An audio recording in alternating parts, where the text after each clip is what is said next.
नमस्कार। आज हम बीएससी सेकेंड ईयर के यूनिट फर्स्ट का अध्ययन करते हुए ऊष्मागतिकी का प्रथम नियम, ऊर्जा, एंथैल्पी और ऊष्मादारता के बारे में डिस्कस करेंगे। तो सबसे पहले हम डिस्कस करते हैं कि ऊष्मागतिकी का प्रथम नियम क्या है। ऊष्मागतिकी के प्रथम नियम को ऊर्जा संरक्षण का नियम भी कहते हैं, अर्थात इस नियम के अनुसार ऊर्जा को न तो उत्पन्न किया जा सकता है और न ही नष्ट किया जा सकता है, बल्कि इसे केवल एक रूप से दूसरे रूप में परिवर्तित किया जा सकता है। अर्थात किसी तंत्र और उसके प्रवेश की कुल ऊर्जा स्थिर रहती है। यदि किसी प्रक्रम में ऊर्जा की एक रूप की निश्चित मात्रा लुप्त होती है तो उतनी ही दूसरे प्रकार की ऊर्जा अन्य रूप में अवश्य प्रकट होती है। ऊष्मागतिकी के प्रथम नियम के गणितीय निरूपण इस प्रकार है। माना कि एक तंत्र की अवस्था ए में ऊर्जा ए है। यह तंत्र ऊष्मा को अवशोषित करके अवस्था बी में चला जाता है, जहां इसकी ऊर्जा Eb है। अतः आंतरिक ऊर्जा में वृद्धि डेल्टा E बराबर Eb माइनस ए होगा। चूंकि अवस्था परिवर्तन में तंत्र द्वारा कार्य किया जाता है, तो माना कि किया गया कार्य W है। अतः प्रथम नियम के अनुसार तंत्र द्वारा अवशोषित ऊष्मा बराबर ऊर्जा में वृद्धि प्लस तंत्र द्वारा किया गया कार्य। चूंकि तंत्र द्वारा किया गया कार्य ऋणात्मक होता है, अतः Q बराबर डेल्टा E माइनस W, अर्थात डेल्टा E बराबर Q प्लस W। इस समीकरण को ही ऊष्मागतिकी के प्रथम नियम का गणितीय रूप कहते हैं। अब हम डिस्कस करते हैं कि ऊर्जा क्या होती है। तो कार्य करने की क्षमता को ऊर्जा कहते हैं। किसी भी तंत्र में ऊर्जा की निश्चित मात्रा होती है। ऊर्जा मुख्य रूप से दो प्रकार की होती है, एक तो बाह्य ऊर्जा और एक आंतरिक ऊर्जा। तो बाह्य ऊर्जा स्थितिज ऊर्जा तथा गतिज ऊर्जा का योग होता है। स्थितिज ऊर्जा तंत्र के किसी क्षेत्र जैसे विद्युत, चुंबकीय या गुरुत्वीय क्षेत्र में स्थित होने के कारण होती है और गतिज ऊर्जा तंत्र की गति के कारण होती है। अब हम डिस्कस करते हैं कि आंतरिक या अंतर्निहित ऊर्जा क्या है। आंतरिक ऊर्जा पदार्थ के अणु के स्थानांतरण, घूर्णन तथा कंपन गतियों द्वारा उत्पन्न ऊर्जा तथा उपस्थित इलेक्ट्रॉन एवं नाभिकों की द्वारा उत्पन्न ऊर्जा को सम्मिलित रूप से तंत्र की आंतरिक ऊर्जा कहते हैं। आंतरिक ऊर्जा को E द्वारा रिप्रेजेंट किया जाता है। इसका ऐसा ही मात्रक जूल या किलोजूल होता है। आंतरिक ऊर्जा एक अवस्था फलन है एवं यथातथ अवकल है और इसके चक्रीय समाकलन का मान 0 होता है और ये एक मात्रात्मक गुण है और इसका मान धनात्मक भी हो सकता है और ऋणात्मक भी हो सकता है। अब हम डिस्कस करेंगे कि तंत्र की एंथैल्पी या पूर्ण ऊष्मा क्या है। किसी तंत्र की एंथैल्पी वह कुल ऊर्जा है जो आंतरिक ऊर्जा तथा दाब आयतन ऊर्जा के योग के बराबर होती है। इसे H से डिनोट किया जाता है, अर्थात H बराबर E प्लस PV, जहाँ H तंत्र की एंथैल्पी है, E तंत्र की आंतरिक ऊर्जा है और PV दाब आयतन ऊर्जा है। H भी एक अवस्था फलन है एवं यथातथ अवकल है और यह भी एक मात्रात्मक गुण है।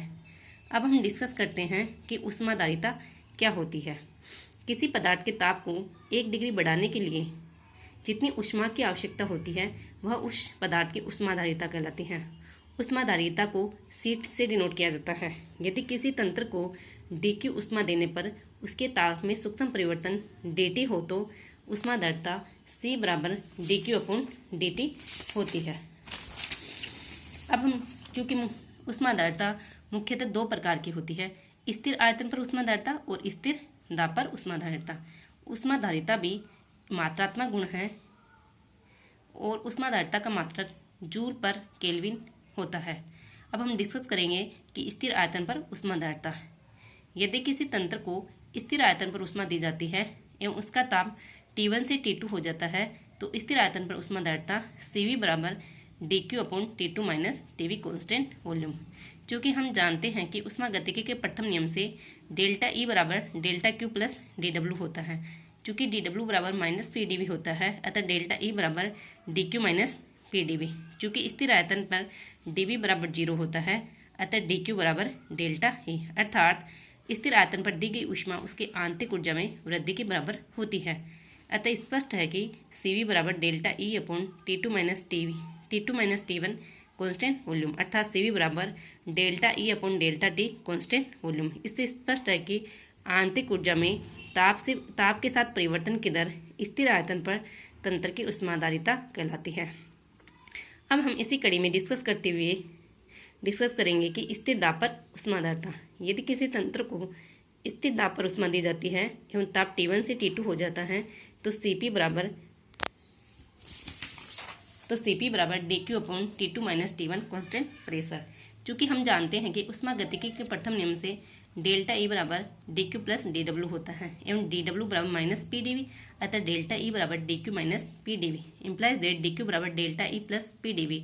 चूंकि हम जानते हैं कि एंथैल्पी में परिवर्तन डेल्टा एच बराबर delta E plus P D V होता है, अतः डी क्यू बराबर डेल्टा एच, अतः सी पी बराबर delta H upon T2 minus T1 constant pressure बराबर delta H upon delta T constant pressure.